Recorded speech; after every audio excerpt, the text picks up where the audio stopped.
Halo, selamat bergabung di channel Hairuluki Project. Untuk video kali ini saya akan menunjukkan bagaimana cara membuat stud bar untuk Suzuki R3 yang baru. Dan ini sudah mulai proses pengukuran ya. Ini pengukuran untuk crossnya ini atau yang melintang ini saya bentang isolasi kertas yang sudah saya beri tanda untuk sudutnya, dan untuk bracket ke shock breaker mountingnya ini juga sudah saya dapatkan ukurannya. Dan kemudian ini adalah catatan atau draft ya, untuk draftnya ukuran-ukuran yang sudah saya dapat tadi, kemudian kita realisasikan menjadi stud bar ya. Jadi untuk langkah pertamanya ini saya membuat yang bagian depannya ya. Ini saya akan membuat stud bar 4 titik. Jadi ini adalah yang dari cross menuju ke depan ya. Ini stud bar yang bagian depan ya. Dan untuk materialnya ini saya menggunakan pipa ya, pipa dengan diameter 3/4 inci yang bagian ujungnya ini saya tutup menggunakan plat tebal 6 mm yang nantinya akan saya sambung juga dengan bracket pengikat ya. Bracket pengikat itu tadi ya, bracket pengikat itu nanti akan terhubung ke batang stud bar yang melintang dari kiri ke kanan. Dan ini sudah mulai proses pengelasan yang pada bracket untuk menyambung dari depan ke cross ya, untuk yang batang stud bar yang cross dari melintang dari kiri ke kanan. Dan ini juga materialnya untuk bracketnya saya pilih plat dengan tebal 6 mm yang ada lubangnya. Jadi ini sudah saya buat untuk lubangnya. Di lubangnya itu saya kasih ulir ya, saya tap ulir dengan tap M8 atau ulir M8. Dan untuk proses ini jika sudah selesai kita harus menguati ya. Jika sudah selesai di take las harus dikuat semuanya, dikuati untuk las-lasannya. Kemudian barulah kita akan proses ke step selanjutnya, yaitu dipotong ya sesuai dengan ukuran yang kita dapat tadi. Dan ini sudah mulai ujung yang satunya ya, sudah dilas semuanya, kemudian baru kita potong. Dan proses selanjutnya adalah pengelasan bracket pasangan dari stud bar yang bagian depan tadi. Ini saya pasang di bagian stud bar, batang stud bar yang melintang ya, yang melintang dari kiri ke kanan. Ini juga menggunakan bracket plat ya, dengan tebal 6 mm yang sudah dilubangi dengan diameter 9 mm. Jadi ini tanpa ulir ya, atau tanpa drat. Untuk yang ujungnya tadi yang dari batang stud bar yang melintang ini menuju ke bagian depan mobil itu yang ditap menggunakan ulir M6. Dan ini sudah tahap pengelasan untuk yang bagian sisi satunya lagi. Untuk pengelasan ini harus dilas penuh ya, karena untuk batang stud bar ini harus benar-benar kuat. Dan untuk batang stud bar yang menuju ke depan tadi yang berpasangan dengan crossbar ya, yang melintang tadi, ini harus kita potong sesuai dengan ukuran ya. Untuk kanan dan kiri itu nanti pada bagian ujungnya itu berbeda ya, karena ada terhalang saat ada tiang untuk membuka kap ya, untuk penyangga kap mesin. Itu untuk yang sebelah kanan itu pasti beda ya, harus menghindari tiang dari untuk membuka kap tersebut. Dan untuk panjangnya ini sama, kanan dan kiri sama, dengan jarak lubangnya juga sama. Untuk panjang totalnya itu 34 cm untuk jarak lubangnya dari lubang batang stud bar yang melintang ke menuju sasis yang bagian depan itu 28 cm. Dan ini sudah proses penggerindaan ya, untuk meratakan supaya las-lasannya yang kasar-kasar itu hilang semua dan halus ya. Jangan lupa ya, untuk proses ini tidak boleh diabaikan karena ini menyangkut dengan kerapian.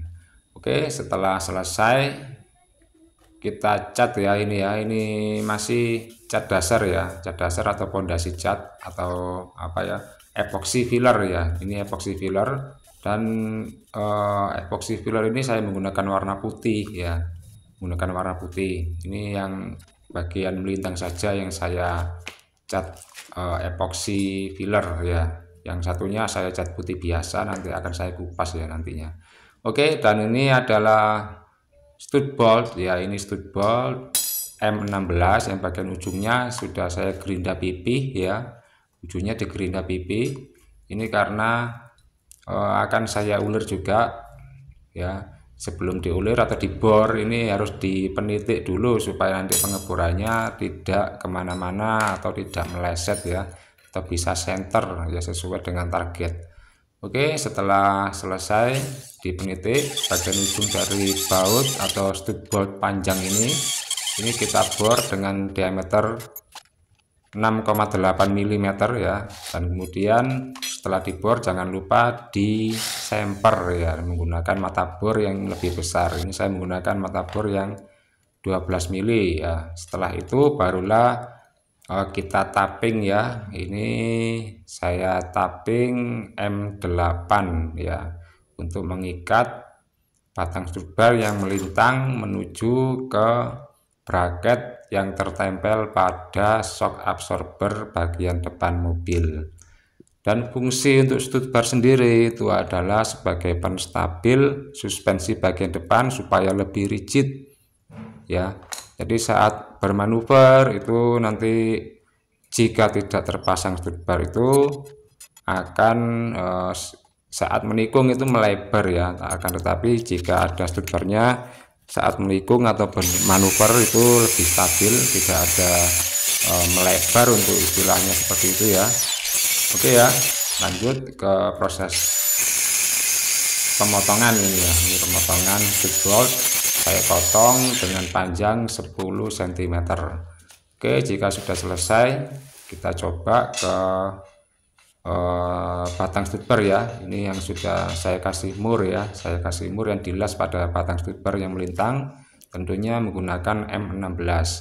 Oke, ini sudah selesai. Saya cat epoxy untuk yang batang melintang, dan yang ini sementara saya cat biasa dulu. Ini bracketnya pakai tebal 6 mili, ini pakai stud bolt M16. Yang sebelah sini pakai berat, bisa disetting maju mundur, bisa menyesuaikan. Nanti ini pasti nggak nabrak karena sudah ditekuk. Oke, proses fitment sudah selesai. Ini sudah pas semuanya. Kemudian kita lanjut proses pengecatan.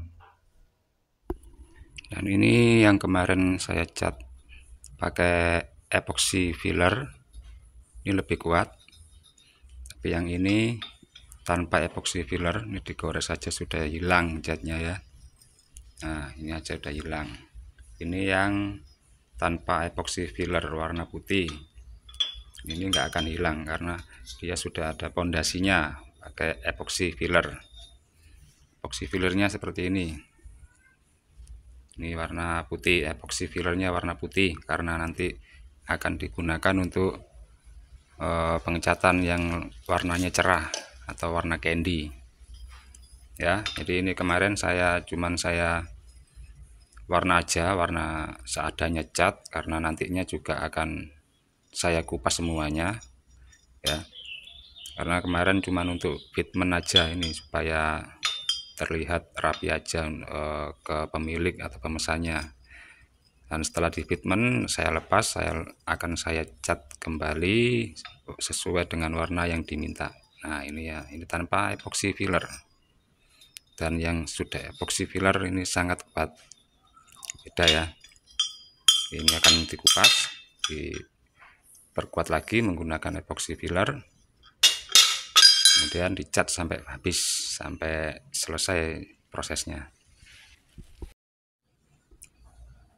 Untuk pengecatan candy tone ini harus pakai warna silver, wajib pakai silver dasarnya, terus baru menggunakan cat candy tone ini pakai di tone premium 9309. Dan sebelum dicat warna silver untuk dasarannya candy tone harus menggunakan epoxy filler. Ini saya pakai warna putih karena kalau warna putih nanti lebih cerah untuk silver grey-nya dan akan lebih cerah lagi saat diproses candy tone ya.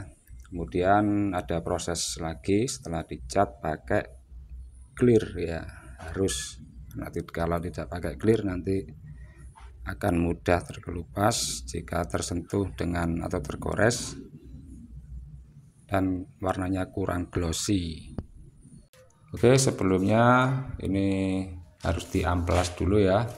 Ini proses pengamplasan, dan untuk padang stuber yang ke depan ini sini sudah saya cat ulang menggunakan epoxy filler atau pondasi dari proses pengecatan supaya tidak lepas atau tidak mudah lepas ya untuk catnya, agar kuat, agar menempel kuat. Dan setelah proses epoxy filler itu wajib di amplas ya, diamplas menggunakan amplas grade 400 cc, kemudian dilanjut ke 2000 cc. Karena pondasi dari cat itu harus benar-benar lengket, harus benar-benar kuat, dan tentunya harus benar-benar halus. Apabila proses awalnya kurang halus atau kurang kuat, itu nantinya akan berpengaruh pada proses selanjutnya ya, atau berpengaruh pada ketahanan dan kualitas pengecatan. Oke, setelah selesai proses pengamplasan, kita harus keringkan dulu ya. Ini karena ini pengamplasannya saya menggunakan amplas water base, jadi harus menggunakan air supaya untuk pengamplasannya mudah ya. Oke, setelah selesai pengamplasan kita keringkan dulu. Ini cuacanya juga mendung-mendung, kadang-kadang juga muncul sinar matahari. Dan untuk proses awal setelah epoxy filler, untuk warna candy tone wajib menggunakan warna silver grey atau silver metallic juga bisa. Apabila tidak menginginkan efek glitter ya, itu menggunakan tanpa metalik ya, tanpa metalik ya. Jadi silvernya itu silver grey ya, ini silver grey bukan silver metallic. Pakai silver metallic juga bisa ya, karena warna candy tone itu sifatnya transparan. Dan ini untuk hasil pengecatan silvernya sudah selesai. Kemudian lanjut ke proses berikutnya, yaitu lapis kedua dari pengecatan silver grey tadi. Karena jika hanya satu lapis itu nanti dikhawatirkan belang untuk pengecatan candy tone-nya. Dan ini cat candy tone menggunakan tone premium dengan kode 9309. Oke, proses selanjutnya yaitu yang utama, ini proses pengecatan candy warna biru 9309 dari cat tone premium. Dan untuk pengecatannya ini kita cat dulu bagian-bagian yang kemungkinan nantinya tertinggal ya.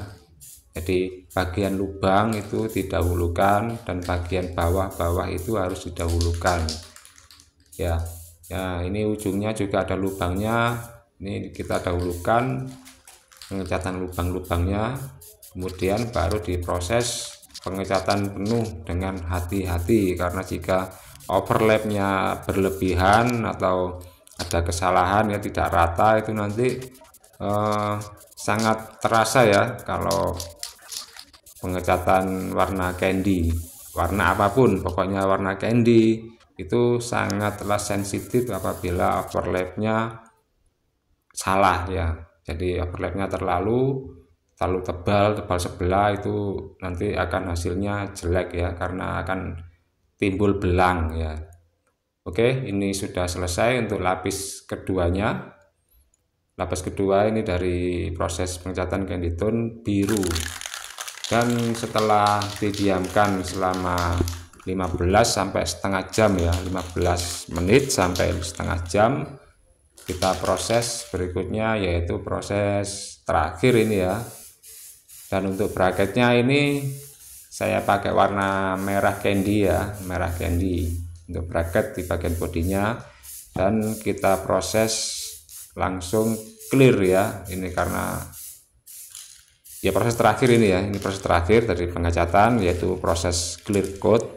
Dan seperti pengecatan sebelumnya, proses clear ini juga menentukan dari hasil mengkilapnya atau kilaunya pada bahan yang akan kita cat ya. Oke, setelah sudah selesai, inilah hasilnya dengan cuaca yang mendung dan tidak hujan ya, dan kelembapan ini juga tidak terlalu lembab. Alhamdulillah, proses clear coatnya ini tidak ada mengembun ya, karena kalau pengecatan pada cuaca lembab itu resiko sangat mungkin untuk hasilnya mengembun atau ngedop ya. Jadi ini alhamdulillah meskipun mendung tidak ada kesalahan daripada pengecatan terakhir yaitu clear coat. Hasilnya juga bagus, tidak ada ngembun, tidak ada ngedop. Oke, untuk proses pembuatan stud bar 4 titik untuk Suzuki R3 New ini sudah selesai dari awal hingga akhir. Nanti kita akan lanjut di part 2 yaitu proses pemasangan pada mobilnya. Oke, terima kasih buat yang sudah menonton video saya dari awal hingga akhir. Apabila video ini bermanfaat, silahkan share ke media sosial lainnya, dan yang belum subscribe silahkan subscribe, dan jangan lupa juga di like video ini ya, jangan lupa di like video ini. Dan apabila ada pertanyaan silahkan tinggalkan di kolom komentar. Oke, sekali lagi saya ucapkan terima kasih.